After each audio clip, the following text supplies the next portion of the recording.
What a comeback by Bangladesh! ইন্ডিয়াকে মাত্র ১৬৮ রানে প্যাকেট করেছে। আর এই ম্যাচটা শিওরলি বাংলাদেশ জিততে যাচ্ছে। বিশ্বাস না করলে এই ভিডিওটা সেভ করে রাখতে পারেন। কারণ এই মাঠে কিন্তু ১৭০ রান ইজিলি চেস হয়ে যায়। সেটা আমরা দেখেছি শ্রীলঙ্কা বাংলাদেশের ক্ষেত্রে।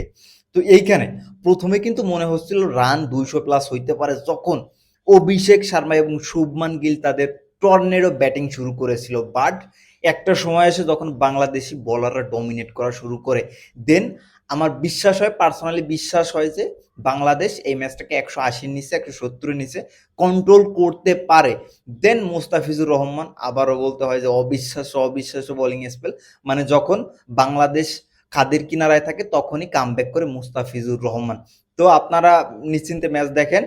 আর মেডিকেল টিম নিয়ে বসা লাগবে না, ইজিলি ম্যাচ দেখতে পারেন। আজকে বাংলাদেশ শিওরলি জিতে যাচ্ছে। জাস্ট ব্যাটিংটা যদি একটু ক্লিক করে যায় তাহলে শিওরলি আজকে ম্যাচটা বাংলাদেশ জিতবে। আর ইন্ডিয়ান দাদাদের একটা কথা বলতে চাই, bad luck for you, bad luck for you guys. Bangladesh আজকে ম্যাচ জিতবে। Sorry sorry.